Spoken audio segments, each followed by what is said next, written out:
କରୁଣାମୟୀ ମା परम प्रभु श्री अरविंद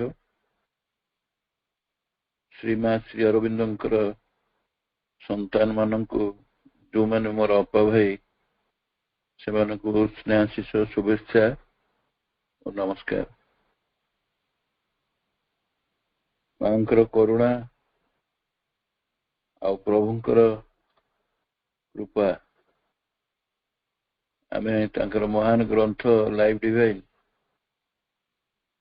प्रथम आम भावी नु किंतु आमे वर्तमान सुधा चैप्टर 12 पर्यंत आसिलुनी।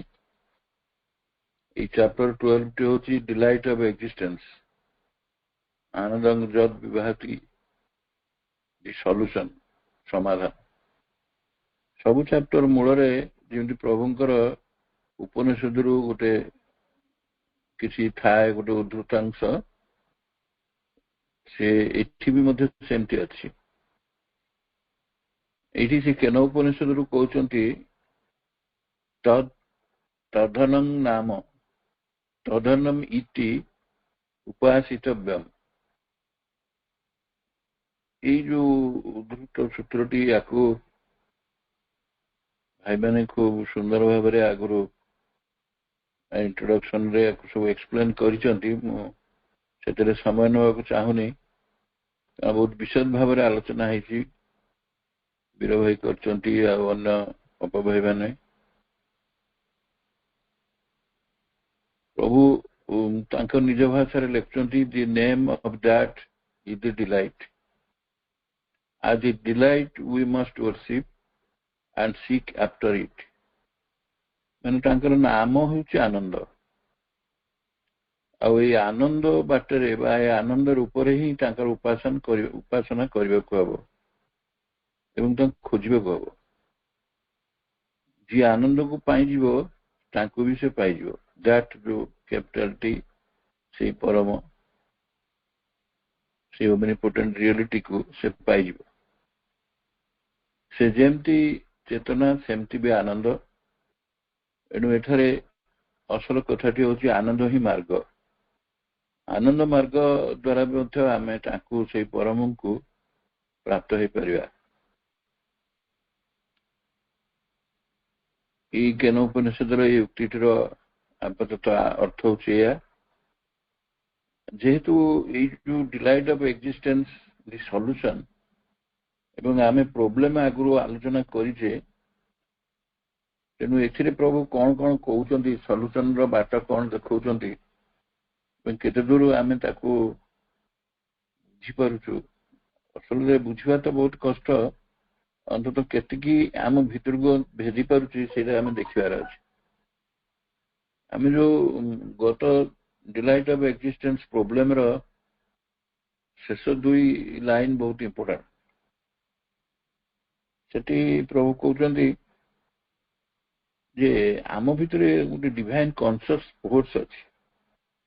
आमे जानी परनु आमे जो चेतना रे अच्छे सर्फेस चेतना रे सी बहुत गुप्त रे अछि आम भीतर एवं सी कार्य करूची। सी किमती कार्य करूची आम भीतर जो वासना रो ग्रोथ होउची जो वासनाटा हमको निम्नगामी करे दोची भगवान को पाई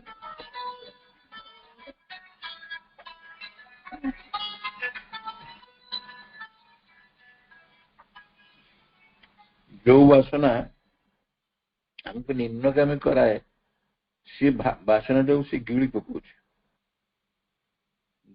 माने ताको समूल निपात करने को से सब चेष्टित एवं से ओरिजिनल स्थिति को हमको नहीं जाओ चाहूँ से आम जानी पारुनु किंतु से हमको से डिवाइन कॉन्शियस फोर्स आम भीतर जी अच्छी से स्थिति को नवा चाहूँ।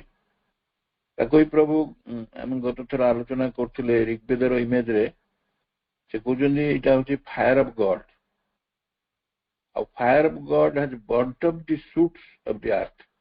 ये जो पार्थिव जगत रे जे से भली वासना अंकुरित होउची एवं जो पेन आउ प्लेजर सब मूल गुड़िक से अंकुरित होउचंती से ताको पूरा जळे दोची। ता अर्थ मनुष्य जदि से अग्नि को पाइबो ଏବଂ ସେଇଠି ପହଞ୍ଚିବ ସେ ଈଶ୍ୱରଙ୍କ ଅଗ୍ନିକୁ, ତାହେଲେ ସେ ସବୁକିଛି ତା ଭିତରୁ ଅଙ୍କୁରିତ ହେବାକୁ ଦବନି। ଆଉ ସେଇଟା ତାଙ୍କର କାରଣ ଆଉ ତାର ସତ୍ତା। ଆଉ ଦବ କଣ ତା ପରିବର୍ତ୍ତେ? ନା ଦବ ସାପ ଅଫ ଡିଲାଇଟ, ଗୋଟେ ଦିବ୍ୟାନନ୍ଦର ରସ ସେଠୁ ଝରିବ, ଯେମିତି ଝରଣାଠୁ ବାହାରେ ସେ ଠିକ ସେମିତି ଝରିବ। ଏବଂ ସିଏ ଏଇ ଯୋଉ ଡିଜାୟାରଟା ଯୋଉ ସ୍ଥିତିରେ ଥିଲା ତାର ଫର୍ମ ବଦଳେଇ ଦେବ। ଆଉ ଆମ ଭିତରେ ଗୋଟେ ସାଟିସ୍ଫ୍ୟାକ୍ସନ ଆସିବ, ସେଲ୍ଫ ଏକ୍ଜିଷ୍ଟେନ୍ସ ସାଟିସ୍ଫ୍ୟାକ୍ସନ ଆସିବ, ଯାହାଫଳରେ ଆମ ଭିତରେ ଯୋଉ ସବୁଠୁ ଭୟ ଆମର, ଯୋଉଥିପାଇଁ ଆମକୁ ସେ ମୋଟାଲ ଯୋଉ ନିଜର ମୋଟାଲ ଷ୍ଟେଟରୁ ଆମେ ଇମୋଟାଲ ଏକ୍ସଟାସ ଭିତରକୁ ନେଇଯିବ। ଏଇ କଥା ଆମେ ପଢିଥିଲେ। ଆଉ ଏଇ ଯୋଉ ନେଇଯିବାର ରୂପାନ୍ତର ଭିତରେ ଯେ ଆମର ଯୋଉ ଗ୍ରୋଥ ହବ, ଇମୋସନ ଯୋଉ ବୃଦ୍ଧି ପାଇବ, ଗୋଟେ ସ୍ଥିତି ଆସିବ ଯୋଉଟା କି ଆମେ ସହଜରେ ତାକୁ ଗ୍ରହଣ କରିପାରୁନୁ, ଯୋଉଟା ପ୍ରଭୁ କହୁଛନ୍ତି ଯେ pain no less than the pleasure। এটা କେମିତି ଆମକୁ ଟିକେ ବୁଝିବାକୁ କଷ୍ଟ ହଉଛି, ଜାଣି ଆମେ ପେନ୍ ଟା ପୁଣି ପ୍ଲିଜର କେମିତି ହବ?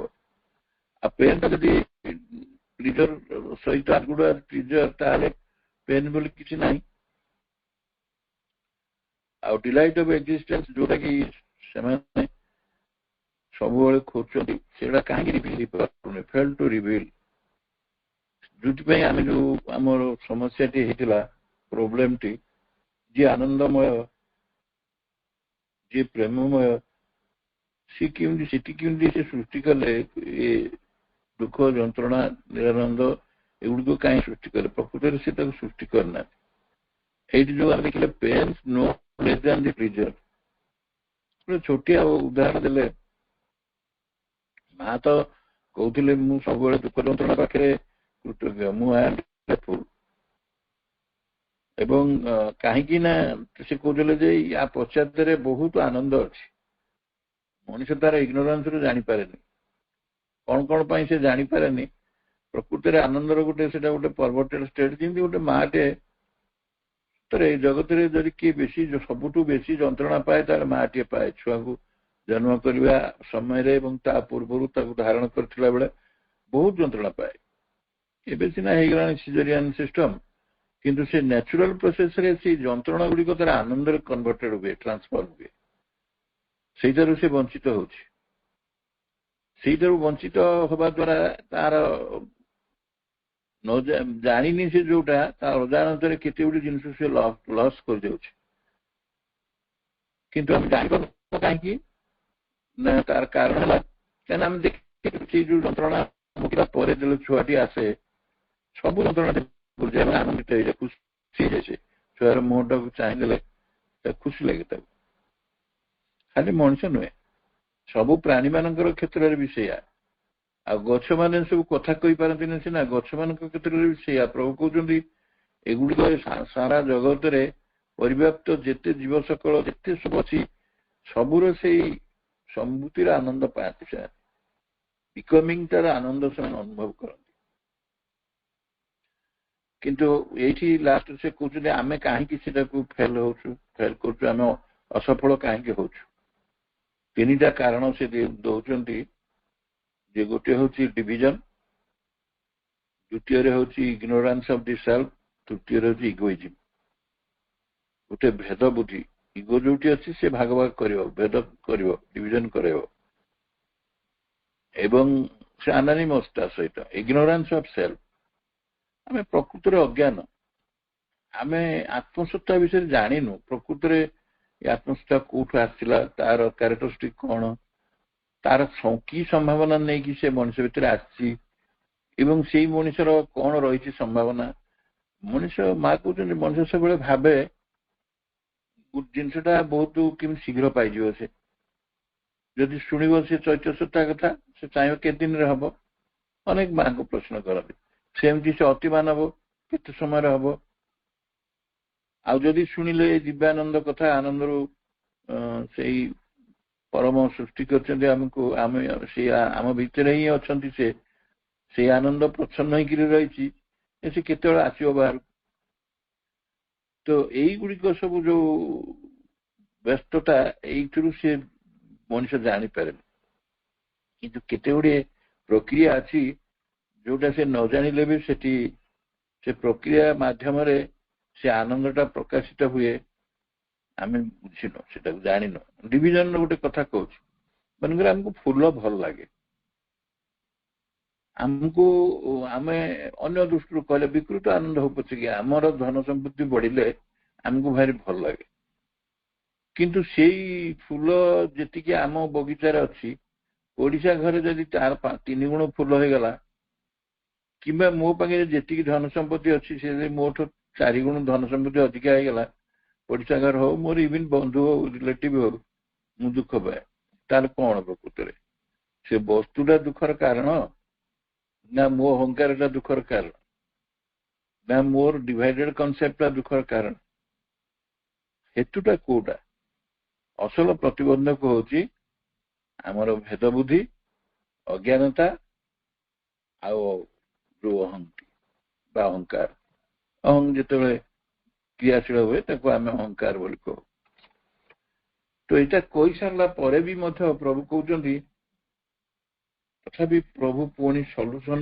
କାହିଁକି ସଲ୍ୟୁସନ ଆମେ ହଠାତ୍ କାହିଁକି ଆକ୍ସେପ୍ଟ କରିପାରୁନୁ କାରଣ ଆମେ ଭାବି ପାରୁନୁ ଯେ ସେ କଣ ସେ ଆତ୍ମାନନ୍ଦ କଣ ଆତ୍ମସ୍ୱରୂପ ଆନନ୍ଦ କହିଲେ କଣ ବୁଝୁଛୁ କୋଉଠି ସେ ରହେ କୋଉଠି ସେ ଆସିଲା ଆମେ ସିନା ପଢିଲୁ ଏଇଠୁ ଆସିଲା ସେ ଆନନ୍ଦ ବ୍ରହ୍ମ ସେ ହିଁ କେବଳ ଆନନ୍ଦ ସାଗର ମହାସାଗର ସେଇଠୁ ଆସିଛି କିନ୍ତୁ ଆମେ କନସିଭ୍ କରିପାରୁନୁ ଏଇଟାକୁ ପରସେପସନ ଆମର ଆସୁନି ସେ ପର୍ଯ୍ୟନ୍ତ ସେଇଟାକୁ ବୁଝିବାକୁ ଯାଇ ପ୍ରଭୁ ଟିକି ଟିକି କରିକିରି ଟିକିନିକି କରିକି ଯେତୋଟି ପାରାଗ୍ରାଫ ଅଛି ଏ ଚାପ୍ଟରରେ ସବୁ ସେ ବୁଝେଇ ବୁଝେଇ ଯାଉଛନ୍ତି ଚମତ୍କାର ଭାବରେ ବୁଝେଇ ବୁଝେଇ ଯାଉଛନ୍ତି ଆମେ କେବଳ ଧୈର୍ଯ୍ୟର ସହିତ ଧୀରେ ଧୀରେ ପଢିବା ମୋର ଅନୁରୋଧ ଆମେ ଯୋଉ ତରତର ହବାନି ଯଦି ଆମେ ଆମରି ଭିତରେ ଆମେ ତ ସେୟାର କରୁଛେ ନା କେହି ତ ଆମେ ପରୀକ୍ଷା ଦେବାନି କେହି ତ ଆମେ ପ୍ରଭୁଙ୍କୁ ବୁଝିବା କଣ ଏତେ ସହଜ କି କିନ୍ତୁ ଜଣେ ଜଣେ ଆମରି ଭିତରେ କିଛି କିଛି ସେୟାର କଲେ ତାକୁ ରିପିଟେସନ କଲେ ଆମେ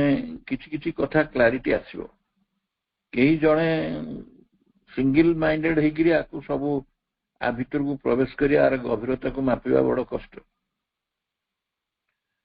ତ ପ୍ରଥମେ ପ୍ରଭୁ କହୁଛନ୍ତି ଏଠି in this conception of inalienable underlying delight of existence of which all outward or surface sensation are a positive, negative or neutral play, waves and foamings of that infinite deep, we arrive at the true solution of the problem we are examining.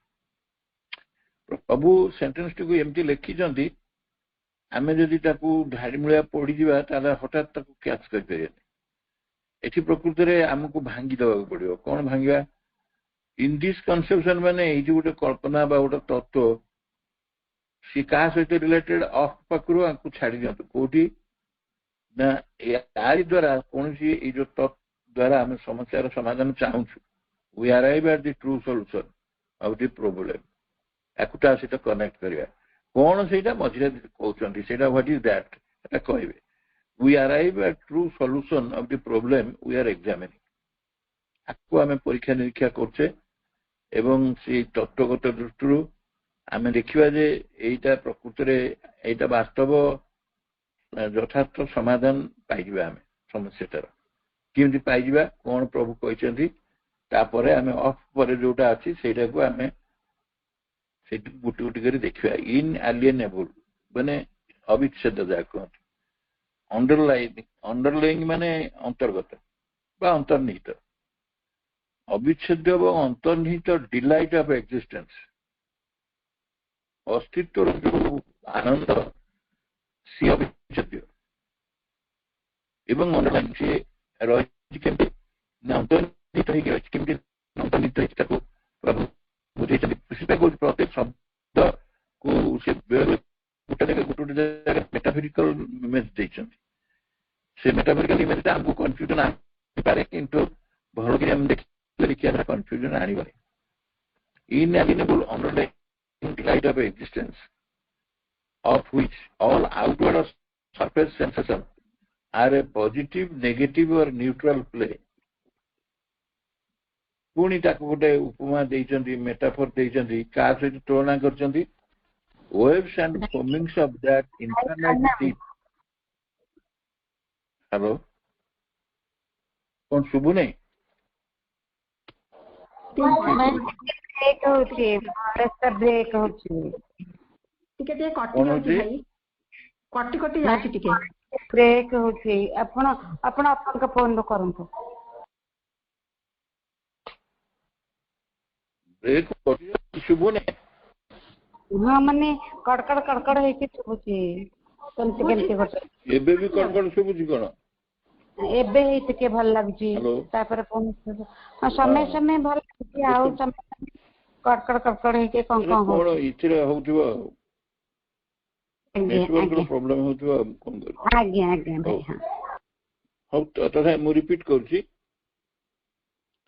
ताले से कहउचंदी जे inalienable underlying delight of existence जे अविच्छेद्य एवं अंतर्निहित कि अंतर्निहित अविच्छेद्य होइकी रहिचंदी ने delight of existence जो अस्तित्वर आनंद से अस्तित्वर आनंदटी रहिचंदी केमिति रहिचंदी ताकू कहा सहित तुलना करचंदी से जो water waves and foamings of that infinite deep बोली कहचंदी सेटाकू कहचंदी आनंदर गोटे महासागर आ से महासागरटा परिव्याप्त होइकी रहिची एवं सेतिरे जो वेव सब उठुची सेटा सब स्पंदन से स्पंदन गुड़िक हूँ कौन सेटा जो स्पंदन उठुची जो माने समुद्र रे देखिचंती वेव गुड़ाक से वेव हूँ गोटे देखिए उठी पड़ुथिबो पुणी तळुक आसुथिबो आ डीप समुद्र को गले आमे देखिबा जे सी जमा ना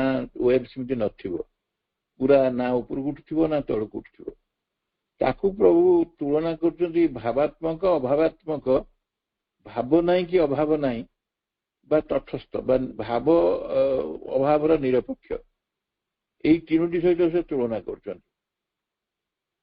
ताकू सेही महासागर सहित आनंदर महासागर सहित तुलना करचंती एवं सागर रे जेमती सब ढेउ गुड़िक उठे क्रेस्ट गोटे ट्रक थाए ऊपर उठी जाए पुणी तल को आसे पुणी तार भितर को जदि समुद्र भितर को आम पळेवा देखिबा ना सेठी ऊपर को नथिबो कि तल को नथिबो ता माने भाव बा अभाव उभयर निरपेक्ष से तटस्थ से तेणु से कहते आमर मध्य से जो स्पंदन गुड़िक आसे ये स्पंदन गुड़िक जो तुलना करचंती तरंगर विक्षोभ सहित गोटे उपमा देगिरी से मध्य ताकू इक्विवेलेंटली कहउचंती भावात्मक ढेउटा होची सुख अभावात्मक ढेउटी दुख जे भावात्मक नुहे कि अभावात्मक नुहे तार माने निरपेक्ष सेटा होची तटस्थ बा न्यूट्रल सेटपै से कहउचंती the delight of existence of which all outward or surface sensation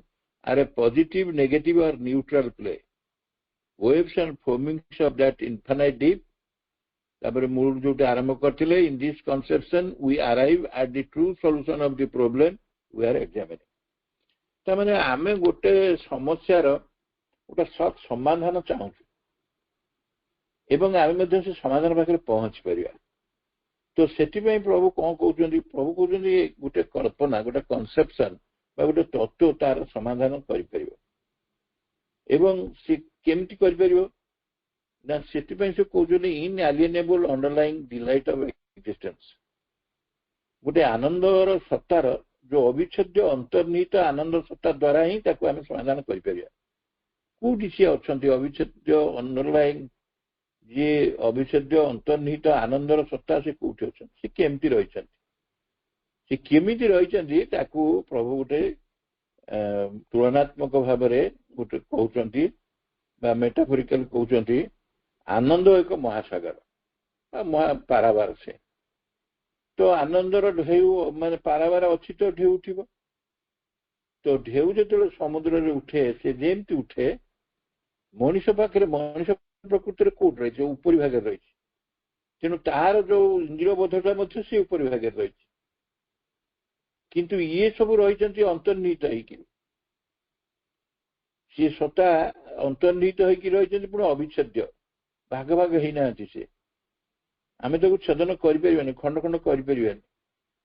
ତ ମଣିଷ ଯେ ଉପରି ଭାଗରେ ଅଛି, ଆମେ ସବୁ ଅଛେ, ଆମର ଯୋଉ ଇନ୍ଦ୍ରିୟ ବୋଧ ଆସିଛି ସେଇଟା ତିନିଟା ପସିବିଲିଟି ପ୍ରଭୁ କହୁଛନ୍ତି। ଗୋଟିଏ ହଉଛି ଭାବାତ୍ମକ, ଆଉ ଗୋଟେ ହଉଛି ଅଭାବାତ୍ମକ, ଆଉ ଗୋଟେ ଭାବ ଅଭାବର ନିରପେକ୍ଷ ନ୍ୟୁଟ୍ରାଲ। କିନ୍ତୁ ସାଗରରେ ତ ଫେନଯୁକ୍ତ ତରଙ୍ଗ ଉଠୁଛି, ଏଇଟା ସେ ଉପମା ଦେଇଛନ୍ତି। ତେଣୁ ଆନନ୍ଦର ମହାସାଗରରେ ମଧ୍ୟ କଣ ହଉଛି, ସେ ଯୋଉ ଚେତନାର ସ୍ପନ୍ଦନ ବା ତାର ଉଦ୍ବେଳନ ହଉଛି, ତାରି ଉଦ୍ବେଳନ ବା ସ୍ପନ୍ଦନଟି କଣ, ସେଇଟା ଭାବାତ୍ମକ, ଅଭାବାତ୍ମକ ଏବଂ ନ୍ୟୁଟ୍ରାଲ ବା ଭାବ ଅଭାବର ନିରପେକ୍ଷର ସ୍ଥିତି। ତେଣୁ ତାକୁ ସୁଖ ଦୁଃଖ ଏଇ ଯୋଉ ସ୍ଥିତିଟାକୁ ସେ ତରଙ୍ଗର ଯୋଉ ବିକ୍ଷୋଭ ସହିତ ତୁଳନା କରୁଛନ୍ତି, ବା ଆହୁରି ତାଙ୍କର ଭାଷାରେ ଗୋଟେ ଫେନିଳ ତରଙ୍ଗ ବିକ୍ଷୋଭ ବୋଲି କହୁଛନ୍ତି। Foamings of that infinite deep, waves and foamings of that infinite deep. ଚେଷ୍ଟା କରୁଛନ୍ତି ଆମେ କେମିତି ସେ କଥାଟିକୁ ଜାଣିପାରିବା, କାହିଁକି ନା ଏତେ ଏତେ ଅନ୍ତର୍ନିହିତ କଥା, ଆଉ ଆମେ ସବୁବେଳେ ତ ବାହ୍ୟ ତ ସର୍ଫେସରେ ଆମେ ଅଛେ, ଉପରି ଭାଗରେ ଆମେ ଅଛେ। ତେଣୁ ସେଇଥିପାଇଁ ସେ କହୁଛନ୍ତି ଗୋଟେ ମହାସାଗର, ଆନନ୍ଦର ମହାସାଗର କହୁଛନ୍ତି। ଯେମିତି ମହାସାଗରରେ ତରଙ୍ଗ ଉଠେ, ବିକ୍ଷୋଭ ଆସେ, ଢେଉ ଉଠେ, ଫେନିଳ ଯୁକ୍ତ ଢେଉ ଉଠେ, ପୁଣି ସେ ଢେଉଟା କୋଉଠି ଆସେ, ପାଖରେ ମାନେ ସମୁଦ୍ର କୂଳ କୂଳ କୂଳ ପାଖାପାଖି ଢେଉଟା ଆସେ, ବିକ୍ଷୋଭଟା ସେଠି ବେଶୀ, ଅଧିକ ବେଶୀ। କିନ୍ତୁ ଏକଦମ ଡିପ୍ କୁ ପଳେଇଲେ ସେଥିରେ ବିକ୍ଷୋଭ ନଥାଏ, ମାନେ ଢେଉ ଗୁଡ଼ିକର ଏତେ ଲଙ୍ଗ ୱେଭ୍ ସବୁ ନଥାଏ, ରିପିଲ ଭଳିଆ ଥାଏ, ସେ କ୍ଷୁଦ୍ର ୱେଭ୍ ସବୁ ଥାଏ। ଏଇଟାକୁ ତୁଳନା କରିକିରି ସେ କହୁଛନ୍ତି ଯେ ଯୋଉଗୁଡ଼ିକ ଭାବାତ୍ମକ ଆଉ ଅଭାବାତ୍ମକର ନିରପେକ୍ଷ, ସେଇଟା ଯୋଉ ତଟସ୍ଥ ଅବସ୍ଥା, ସେଠି ସାଧାରଣତଃ ଆମର ଦୁଃଖ ସୁଖ କିଛି ଆମେ ଜାଣିପାରୁନା। ସବୁବେଳେ ମଣିଷ ଦୁଃଖଟା ବେଶୀ ମନେ ରଖେ, ଅତ୍ୟଧିକ ସୁଖ ହେଲେ ବି ମନେ ରଖିବ, କିନ୍ତୁ ଦୁଃଖଟା ବେଶୀ ମନେ ରଖେ। କିନ୍ତୁ ଆମେ ଦୁଃଖ ନଥିବ କି ସୁଖ ନଥିବ, ଗୋଟେ ତଟସ୍ଥ ସ୍ଥିତିରେ ଥିଲେ ବି ସେଇଟା ହିଁ ଦୁଃଖ ନୁହେଁ ବୋଲି ମଣିଷ ସହଜରେ ଗ୍ରହଣ କରିବେ ନା, ସେମିତି ଅଛି, କୌଣସି ପ୍ରକାରର ଗୁଜୁରାଣ ମେଣ୍ଟଉଛି। ଅତ୍ୟଧିକ ଦୁଃଖ ହେଲେ କହିବ ଏହା ମୋ ଉପରେ ବିପଦ ଆସିଛି, ଆଉ ଯଦି ଏକ୍ସେପସନାଲ ସୁଖ ହେଇଗଲା ତା ଦୃଷ୍ଟିରୁ ସୁଖଟାକୁ ସେ ଅନ୍ତତଃ ପ୍ରକାଶ କରିବ। କିନ୍ତୁ ଯେତେବେଳେ ନା ଦୁଃଖ ନଥିବ କି ସୁଖ ନଥିବ, ଗୋଟେ ନିଶ୍ଚଳ ଅବସ୍ଥାରେ ଥିବ ସେ, ବା ଷ୍ଟେବୁଲ ଅବସ୍ଥାରେ ଥିବ, ବା ଇକ୍ୱିଲିବ୍ରିୟମ ଅବସ୍ଥାରେ ଥିବ, ସେଟା ସେ ପ୍ରକାଶ କରେ। ତାପରେ ପ୍ରଭୁ କହୁଛନ୍ତି ଧୀରେ ଧୀରେ ଆମେ ପଢିବା, ସେ କେତେ ଗୁଡିଏ ଜିନିଷକୁ ସେ କନେକ୍ଟ କରିଛନ୍ତି। ଏଠି କହୁଛନ୍ତି self of things is an infinite invisible existence. Self of things କହିଲେ ଏଇ ଯୋଉ ବସ୍ତୁ ଗୁଡ଼ିକର ଯୋଉ ଆତ୍ମ ସ୍ୱରୂପ is an infinite invisible existence. ଆମେ ପ୍ରକୃତରେ କୌଣସି ବସ୍ତୁ, ଏ ଜଗତରେ ଯେତେ ବସ୍ତୁ ଅଛି, inclusive of the human being, ଯେତେ ଜୀବ ସକଳ, ତାଙ୍କର ଆତ୍ମ ସ୍ୱରୂପଟି ସେଗୁଡ଼ିକ ହେଉଛି ଅନନ୍ତ ଅବିଭାଜ୍ୟ ଅସ୍ତିତ୍ୱ। ଆଉ ସେ ଅସ୍ତିତ୍ୱକୁ ଆମେ ସହଜରେ, ମଣିଷ ଯୋଉ ପର୍ଯ୍ୟନ୍ତ ସେ ଚେତନା ଭିତରକୁ ନ ଯାଇଛି, ତା ଭିତରକୁ ପେନିଟ୍ରେଟ ନ କରିଛି, ସେ ଜାଣିପାରିବନି ଯେ ସିଏ ଯୋଉ ଅଦୃଶ୍ୟ ଅସ୍ତିତ୍ୱଟି ସେ ଅନନ୍ତ ବୋଲି ସେ ଜାଣିପାରିବନି। କାରଣ ଆମେ ସମସ୍ତେ ଶାନ୍ତ ସହିତ ଆକ୍ୱେଣ୍ଟେଡ। ଆମେ ଏଇ ଯୋଉ ଫେନୋମିନାଲ ୱାର୍ଲଡରେ ଗୋଟେ ଫାଇନାଇଟ୍ ଜିନିଷଟାକୁ ସହଜରେ ବୁଝିପାରୁଛୁ। ଆଚ୍ଛା, ସେ ଯୋଉ ଇନଫାନାଇଟ୍ ଇନଭିଜିବୁଲ ଏକ୍ଜିଷ୍ଟେନ୍ସ, ସିଏ କଣ? Of that existence the essential nature or power is an infinite imperishable force or self-conscious being. ଦେଖନ୍ତୁ, ପ୍ରଥମେ ସେ କହିଲେ ଇନଫାନାଇଟ୍ ଇନଭିଜିବୁଲ ଏକ୍ଜିଷ୍ଟେନ୍ସ। ସେଇ ଯୋଉ ଇନଫାନାଇଟ୍ ଇନଭିଜିବୁଲ ଏକ୍ଜିଷ୍ଟେନ୍ସ କଣ? ସେଇଟା ହଉଛି ତାର ଏସେନ୍ସିଆଲ ନେଚର, ତାର ମୌଳିକ ପ୍ରକୃତି ହଉଛି ସେଇଟା। ତା ଭିତରେ ମୌଳିକ ପ୍ରକୃତି ସେଇଆ ଏବଂ ସାମର୍ଥ୍ୟ ସେଇଆ। କଣ ସେ ସାମର୍ଥ୍ୟ? ନା ଇନଫାନାଇଟ୍ ଇମ୍ପେରିସିବୁଲ ଫୋର୍ସ, ଅବିନଶ୍ୱର ଶକ୍ତି ସିଏ। Car? Of self conscious being, ଏଇ ଯୋଉ ସଚେତନ ସତ୍ତାର। ଆଗ ଅସ୍ତିତ୍ୱ କଥା କହିଲେ, ଇକ୍ୱିଭାଲେଣ୍ଟଲି ସତ୍ତା କଥା କହିଲେ, ପୁଣି ତାକୁ କହୁଛନ୍ତି ଆଣ୍ଡ ଅଫ୍ ଦ୍ୟାଟ୍ ସେଲ୍ଫ। ଆଉ ଥରେ ତାକୁ କହିବି କାଟି କାଟିକିରି, କାରଣ ବହୁ ବଡ ବାକ୍ୟଟି ଅଛି। And of that self consciousness the essential nature or knowledge of itself is again an infinite inalienable delight of being. କେତେଟି କଥା ତା ଭିତରେ ସେ କହିସାରିଲେଣି। ସେଲ୍ଫ କନସିୟସ୍ ବିଙ୍ଗର ସେ ଇମ୍ପେରିସେବଲ୍ force, and of that self consciousness ହଉଛି the essential nature ବା knowledge of itself is an infinite inalienable delight of being। ତାମାନେ ଏଇ ଯୋଉ ଅନନ୍ତ ଅବିଭାଜ୍ୟ ସଦ୍ବସ୍ତୁଟି ଆମେ ଜାଣିଲେ, ଯିଏକି ବିଶ୍ୱମୟ ସକଳ ବସ୍ତୁର ଆତ୍ମସ୍ୱରୂପ, ସେଲ୍ଫ ଅଫ୍ ଥିଙ୍ଗସ୍ ମାନେ ସକଳ ବସ୍ତୁର ଆତ୍ମସ୍ୱରୂପ, ଆଉ ସେଇ ସଦ୍ବସ୍ତୁର ଯୋଉ ସ୍ୱରୂପ ସ୍ୱଭାବ ବା ତାର ମୌଳିକତା ଯୋଉ, ସିଏ ଆତ୍ମସଚେତନ ସତ୍ତାର ହଉଛି କଣ ନା ଗୋଟେ ଅନନ୍ତ, ଇନଫାନାଇଟ୍ ଆଣ୍ଡ ଅବିନଶ୍ୱର ଶକ୍ତି, ଇନପେରିସେବଲ୍ ଫୋର୍ସ ତା ଭିତରେ ଅଛି। ମାନେ ତାକୁ ବିନାଶ କରିହବନି ସେ ଶକ୍ତିକୁ। ଏବଂ ସେଇ ଆତ୍ମଚେତନାର ଯୋଉ ସ୍ୱରୂପ ସ୍ୱଭାବ ସେ କହିଲେ ଏବଂ ଆତ୍ମଜ୍ଞାନ କହିଲେ, ସେଇଭଳିଆ ସେ କଣ ହେଇଛି ନା ଅନନ୍ତ ଅବିଚ୍ଛେଦ ବା ଆତ୍ମାନନ୍ଦରେ ବା ସ୍ୱରୂପ ଆନନ୍ଦରେ ବିଦ୍ୟମାନ ହେଇକି ରହିଛି। ଦେଖନ୍ତୁ କେତେଟା କଥା ଏଠି ରହିଲା। ଗୋଟେ ରହିଲା ଆତ୍ମସ୍ୱରୂପ, ଆଉ ଗୋଟେ ରହିଲା ସଦ୍ବସ୍ତୁ, ଅବିଭାଜ୍ୟ ଅନନ୍ତ ସଦ୍ବସ୍ତୁ, ଏବଂ ସଦ୍ବସ୍ତୁର ସ୍ୱଭାବ ହଉଛି ଆତ୍ମସଚେତନ ଅନନ୍ତ, ଆତ୍ମସଚେତନ ସତ୍ତାର କ୍ୟାରେକ୍ଟରିଷ୍ଟିକ ହଉଛି ଅନନ୍ତ ଅବିନଶ୍ୱର ଶକ୍ତି ତା ଭିତରେ ଅଛି। ଏବଂ ସେଇ ଆତ୍ମଚେତନାର ସ୍ୱରୂପ ଆଉ ସ୍ୱଭାବ ଆତ୍ମଜ୍ଞାନ ରୂପରେ ସେ କଣ କରିଛି ନା ଅନନ୍ତ ଆଉ ଅବିଚ୍ଛେଦ୍ୟ ସ୍ୱରୂପାନନ୍ଦରେ ବିଦ୍ୟମାନ ରହିଛି। ତାମାନେ ତାକୁ ଆମେ ଟିକି ଟିକି କରିକି ବର୍ତ୍ତମାନ ଦେଖିବା। ତେଣୁ ଆମ ସବୁରି ଭିତରେ ଯୋଉ ଶକ୍ତି ଅଛି, ପ୍ରଥମେ ଆମେ ବୁଝିବା ସେଇଟା ଇନଫାନାଇଟ୍, ଇଣ୍ଡିଭିଜିବୁଲ୍ ଆଣ୍ଡ ଇମ୍ପେରିସେବୁଲ୍।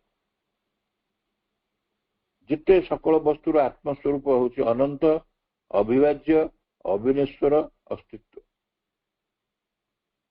ଏବଂ ତା ସହିତ ଏଇଟା ଆମକୁ କାହିଁକି କଷ୍ଟ ଲାଗୁଛି ନା ଆମେ ଏଇଟା ସିଏ କଣ କହୁଛନ୍ତି ନା ଏଇଟା ଆକ୍ଚୁଆଲ କ୍ୟାରେକ୍ଟରିଷ୍ଟିକ ହଉଛି ଓମନିପୋଟେଣ୍ଟ ରିଆଲିଟିର। ସିଏ ବିଶ୍ୱମୟ ସକଳ ବସ୍ତୁ ଭିତରେ ସେ ଆତ୍ମସ୍ୱରୂପ ଭାବରେ ଅଛନ୍ତି, ସିଏ ପୁଣି ଆତ୍ମ ସଚେତନ ସତ୍ତା ଭାବରେ ଅଛନ୍ତି। ଆଉ ତାଙ୍କର ଯୋଉ ସ୍ୱରୂପ, ସେଇ ସ୍ୱରୂପ ସମ୍ପର୍କରେ ସେ କହୁଛନ୍ତି ଯେ ଯୋଉଟା ଅବିଚ୍ଛେଦ୍ୟ, ଯୋଉ ଆନନ୍ଦଟି ଅଛି, ସତ୍ତାର ଯୋଉ ଆନନ୍ଦଟି ଅଛି ସେ ଅବିଚ୍ଛେଦ୍ୟ ଏବଂ ଅନନ୍ତ, ଏଇଟା ହଉଛି ତାର ସ୍ୱଭାବ। ତେଣୁ ନ୍ୟାଚୁରାଲି ଅବିଚ୍ଛେଦ୍ୟ ସତ୍ତାର ଆନନ୍ଦ ଯିଏ, ସିଏ ଆନନ୍ଦକୁ ଆମେ ମାପି ପାରିବାନି। It is infinite. ଯିଏ ଅବିଚ୍ଛେଦ୍ୟ ସେ ଇନଫାନାଇଟ୍, ଏବଂ ସିଏ ଇନଫାନାଇଟ୍ ଅବିଚ୍ଛେଦ୍ୟ ଡିଲାଇଟ୍ କାହାର? ସତ୍ତାର। ତାଙ୍କର ଯୋଉ essential nature, self conscious essential nature, ଆଉ ସେ ନଲେଜ, ଆପଣାର ଯୋଉ ନଲେଜ ଆପଣା ସମ୍ବନ୍ଧରେ, ଏ ସବୁ ଗୁଡ଼ିକ ତାମାନେ ଏଥିରୁ ମୋଟ ଉପରେ ଆମେ ବୁଝିଲେ ଯେ ଯୋଉ ଇନଫାନାଇଟ୍ ଇନଭିଜିବୁଲ ଏକ୍ଜିଷ୍ଟେନ୍ସ, ଯୋଉ ଏକ୍ଜିଷ୍ଟେନ୍ସର ଏସେନ୍ସିଆଲ ନେଚର ହଉଛି, ତାର ଶକ୍ତି ସାମର୍ଥ୍ୟ ହଉଛି ବି ଇନଫାନାଇଟ୍, ଏବଂ ସେ ଶକ୍ତି ସାମର୍ଥ୍ୟ ଅବିନଶ୍ୱର ଶକ୍ତି, ତାର କ୍ଷୟ ନାହିଁ। ଆମେ ତାକୁ ସେ ନଷ୍ଟ ହବନି, ଅବିନଶ୍ୱର ସିଏ। କାହିଁକି ନା ସିଏ ହଉଛି ସେଲ୍ଫ କନସିୟସ୍ ବିଙ୍ଗ, ଆତ୍ମସଚେତନ ସତ୍ତା। ଆଉ ସେଇ ଯୋଉ ସେଲ୍ଫ କନସିୟସନେସ୍ ତାର, ସେଇଟା ହଉଛି ତାର ଏସେନ୍ସିଆଲ ନେଚର। ଆପେ ଆପେ ଯୋଉ ସଚେତନ ହେଇଛି, ଆତ୍ମସଚେତନତା ତା ପାଖରେ ଅଛି, ବା ସଚେତନ ସତ୍ତା, ତାର ଆତ୍ମସଚେତନତା ହଉଛି ତାର ଏସେନ୍ସିଆଲ ନେଚର ବା ତାର ନଲେଜ, ଆପଣାର ସେଇଟା ଜ୍ଞାନ। ଏବଂ ପୁଣି କହୁଛନ୍ତି ଯେ ସେଟା ଇନଫାନାଇଟ୍ ଇନଆଲିଏନେବୁଲ ଡିଲାଇଟ୍ ଅଫ୍ ବିଂ। ସୁତରାଂ ସେଇ ସ୍ଥିତି ହିଁ ଆନନ୍ଦ, ସେଇ ସଦ୍ବସ୍ତୁ ହିଁ ଆନନ୍ଦ। ସେଇ ସଦ୍ବସ୍ତୁ ଯାହାର ଏସେନ୍ସିଆଲ ନେଚର ହଉଛି ଅନନ୍ତ ଏବଂ ଇମ୍ପେରିସେବୁଲ, ସେଇଟା ହଉଛି ଇନଫାନାଇଟ୍ ଇନଆଲିଏନେବୁଲ ଡିଲାଇଟ୍ ଅଫ୍ ବିଂ। ତାମାନେ ଏଇଟା କାହିଁ କହିଲେ ଆମେ ଦେଖିବା। ଆମେ ଜାଣିଛୁ ସଚିତ ଆନନ୍ଦ, 3 in 1। ସତ୍ କହିଲେ ଅସ୍ତିତ୍ୱ, ଚିତ୍ କହିଲେ ଚେତନା, ଏବଂ ଆମେ ଆନନ୍ଦ କହିଲେ ଆନନ୍ଦ, ଡିଲାଇଟ୍ ଅଫ୍ ଏକ୍ଜିଷ୍ଟେନ୍ସ, ଯୋଉଟା ଆମେ ଇଏ କରୁଛୁ। ଦୁଇଟି ଯାକ ଚାପ୍ଟରକୁ ଆମେ ଅଲରେଡି କଭର କରିସାରିଲେଣି। ଏବଂ ଫାଇନାଲି ହଉଛି ଡିଲାଇଟ୍ ଅଫ୍ ଏକ୍ଜିଷ୍ଟେନ୍ସ। ସେଇଠି ସମସ୍ୟାଟା ଆସୁଛି, ସମାଧାନଟା ବି ପ୍ରଭୁ କହୁଛନ୍ତି। ଆଉ ଆମେ ସେଇଟା ଜାଣିପାରୁନୁ କଣ ପାଇଁ ନା ଆମ ପାଖରେ ଯୋଉ ତିନୋଟି କଥା ସେ କହିଲେ ଆର ଚାପ୍ଟରଟା ଆମେ ପଢିଲା ବେଳେ ସେ ତିନୋଟି ଆମକୁ ଅସୁବିଧା, ଗୋଟେ ଭେଦ ବୁଦ୍ଧି ଅଛି, ଗୋଟେ ଅଜ୍ଞାନତା ଅଛି ସତ୍ତାର, ଆଉ ଗୋଟେ ହଉଛି ତାର ଅହଙ୍କାର। ଏସବୁ ତାର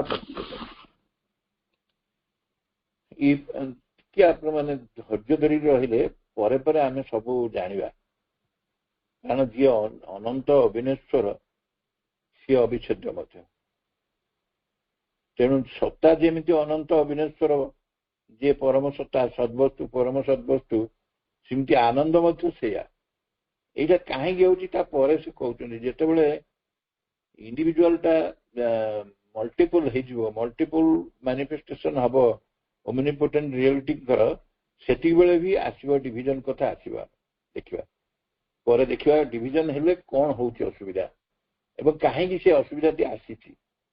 ସବୁ କିଛି କିନ୍ତୁ ଆନନ୍ଦ ନା, ଯେତେବେଳେ ସତ୍ ବି ଆନନ୍ଦ, ଚିତ୍ ବି ଆନନ୍ଦ, ଅସ୍ତିତ୍ୱ ବି ଆନନ୍ଦ, ଚେତନା ବି ଆନନ୍ଦ। ଯେହେତୁ ଆମେ ଅଜ୍ଞାତ ସେ ବିଷୟରେ, ବୁଝିନୁ ଜାଣିନୁ, ସେଇଥିପାଇଁ ଆମେ କେବେ ଅନନ୍ତ ଅଭିବ୍ୟକ୍ତିକୁ ବା ଅବିନେଶ୍ୱର ଶକ୍ତିକୁ ଆମେ ଆମର ସର୍ଫେସରେ ତାକୁ ମାପି ପାରିବାନି। ଆମେ ଯେହେତୁ ସେଠି ପହଞ୍ଚି ପାରୁନୁ, ଆମ ଚେତନା ତାକୁ ଧରି ପାରୁନି, ତେଣୁ ଆମକୁ ସହଜରେ ଗ୍ରହଣ କରିପାରୁନୁ। ମନେକର ଆମେ କହୁଛୁ ଜୀବନ ଗୋଟେ ପାଣି ଫଟକା, କୋଉଠି ପାଣି ଥିଲେ ତା ଫଟକା ହବ ନା। ଏଇ ଯୋଉ ଜୀବନର ଅନନ୍ତ ମହାସାଗର ଭିତରେ ବି ସେ ଫଟକାଟି ସେ ହଉଛି ପାଣି ଫଟକାଟା ଫାଟି ଯାଉଛି ସେଠି।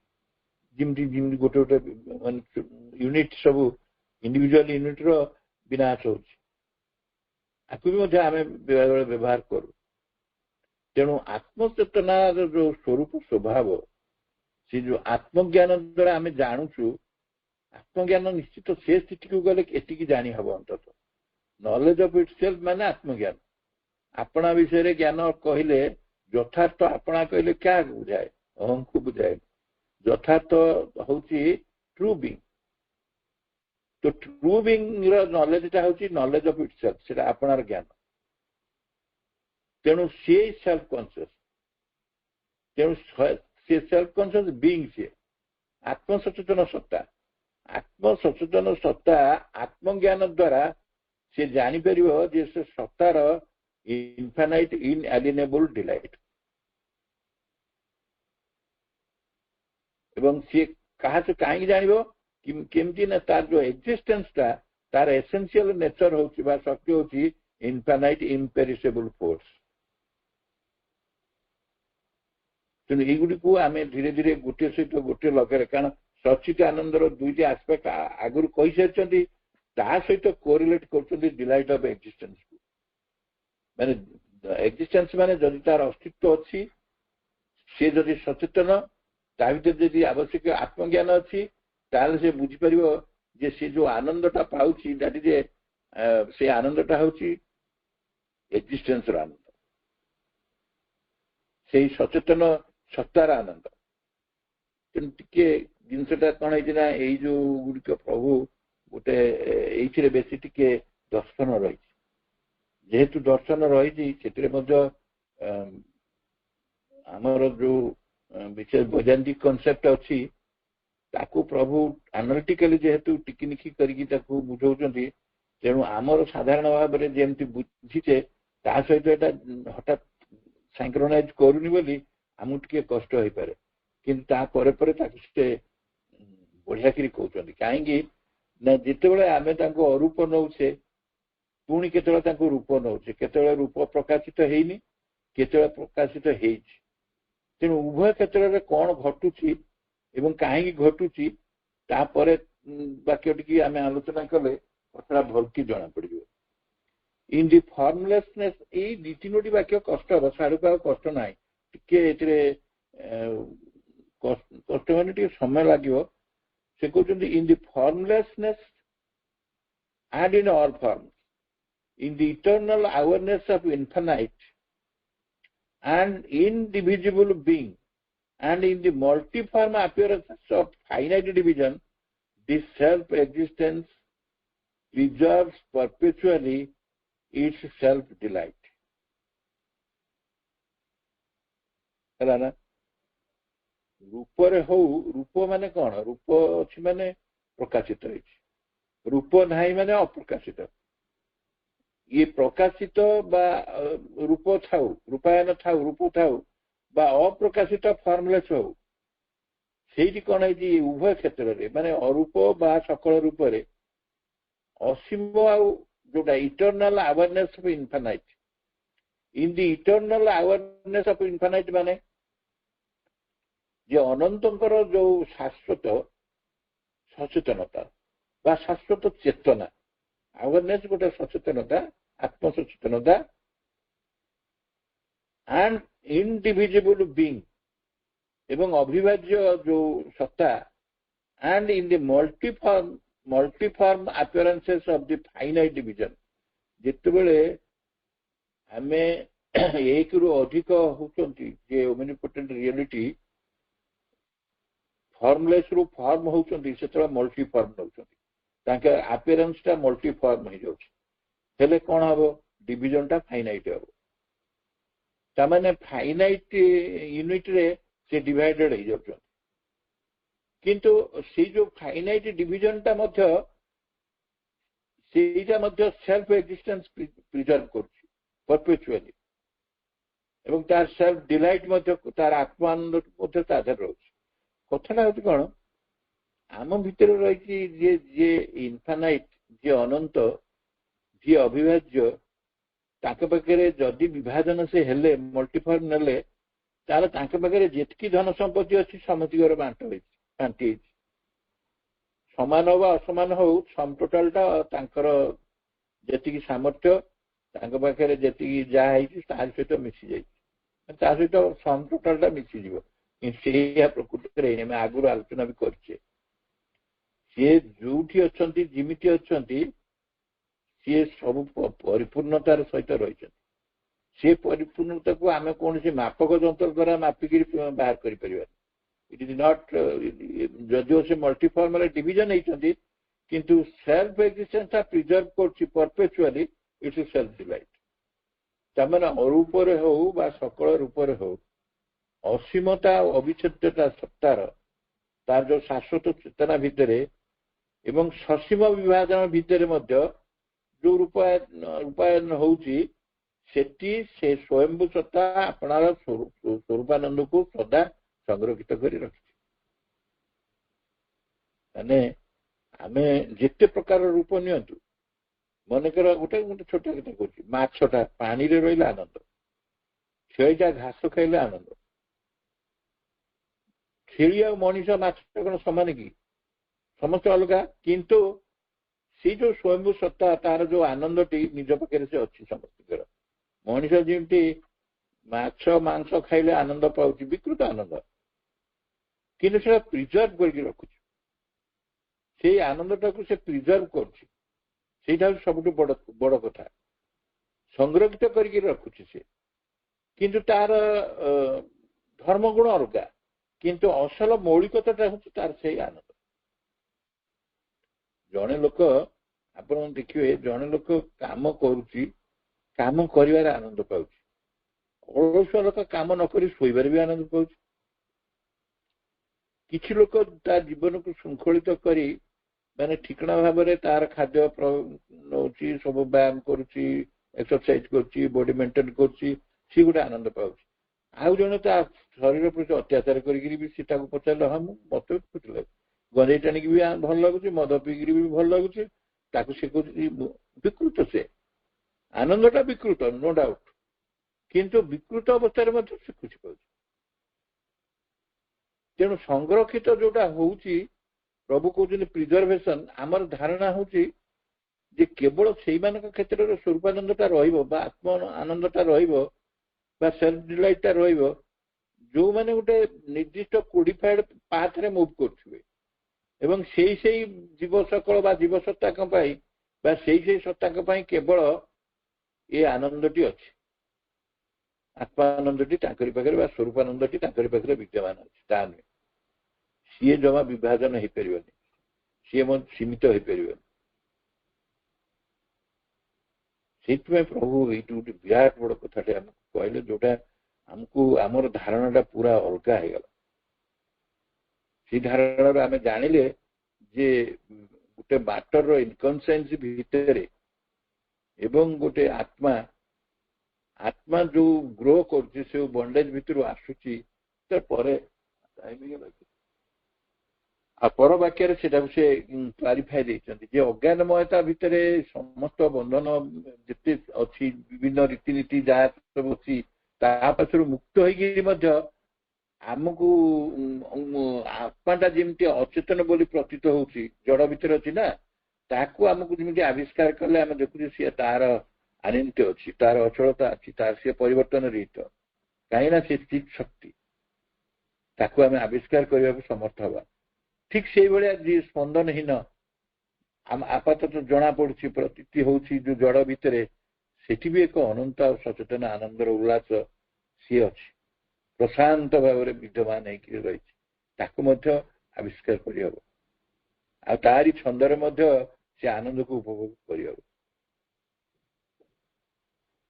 ତ ଏଇଟାକୁ ମୁଁ ଭାବୁଛି ନେକ୍ସଟ ଯୋଉଦିନ ଏବେ ତ ଏପ୍ରିଲ ସମ୍ମିଳନୀ ପାଇଁ କିଛି ଦିନ ରହିବିନି ତାପରେ ମୁଁ ଭାଇଙ୍କ ସାଙ୍ଗରେ କଥା ହେବି ଦେବ ଭାଇଙ୍କ ସାଙ୍ଗରେ କଣ କରିବି ମୁଁ ତ ଆଉ ଗୋଟେ କ୍ଲାସ ନିଶ୍ଚୟ ପଳେଇବ ଆଉ ଛାଡକୁ ରହିଛି ଏତେ ସମୟ ଲାଗିବନି ଆଉ ଗୋଟେ ଇମ୍ପୋର୍ଟାଣ୍ଟ ବାକ୍ୟଟେ ଅଛି ନହେଲେ ସେ ଗୋଟେ କ୍ଲାସରେ ସରିଯିବ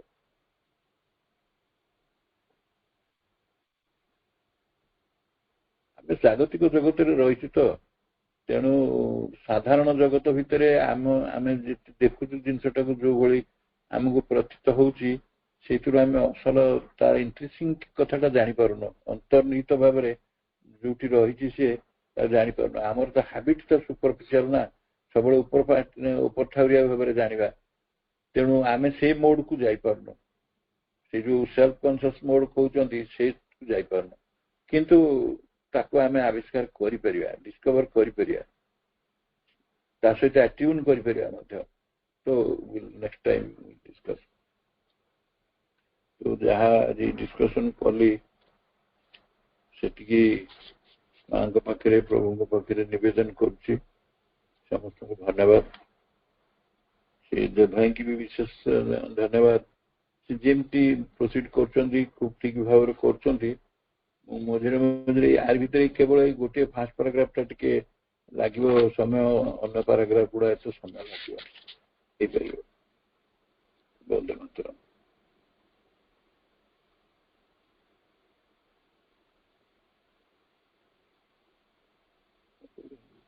ସବିତା ଆପା ଶାନ୍ତି ପାଠ କରନ୍ତୁ ଆଜ୍ଞା ଆପା ଭାଇଙ୍କର ବହୁତ ସୁନ୍ଦର ଆଲୋଚନା ଦିବ୍ୟଜନନୀ ମା ପରମ ପ୍ରଭୁ ଶ୍ରୀ ଅରବିନ୍ଦଙ୍କ ଚରଣରେ ମୋର ଅନନ୍ତ କୋଟି ପ୍ରଣାମ ପାଠଚକ୍ରରେ ଯୋଡ଼ି ହୋଇଥିବା ସମସ୍ତ ଦିବ୍ୟ ଆତ୍ମାର ସାଥୀ ଅପ ଭାଇମାନଙ୍କୁ ମୋର ପ୍ରଣାମ ଆଜିର ଶାନ୍ତି ପାଠ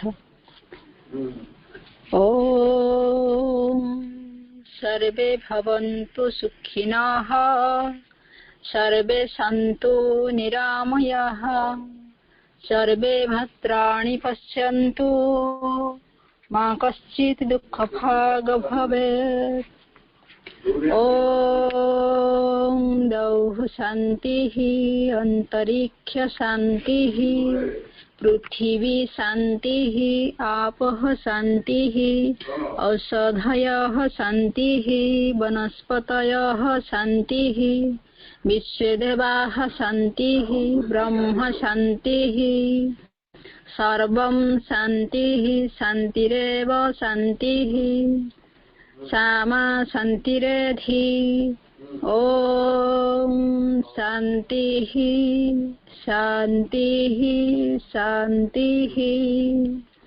ॐ पूर्णमदः पूर्णमिदम् पूर्णात् पूर्णमुदच्यते पूर्णस्य पूर्णमादाय पूर्णमेवावशिष्यते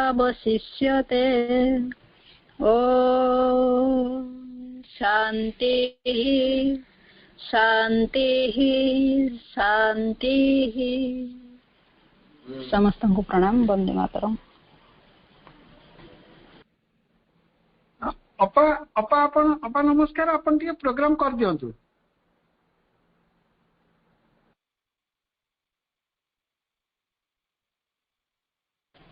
ये गोटे जिनिस घर नबार नहीं। आज्ञा भाई मु करी सीमा पा छंत सीमा पा करी बापा प्रणाम सीमा पा कर दे बापा सीमा पा कर आज्ञा समस्त को प्रणाम वंदे मातरम। आसंता काली आमे कौन के कार्यक्रम रखिबा आमे से संपर्क रे आमे ये करिबा।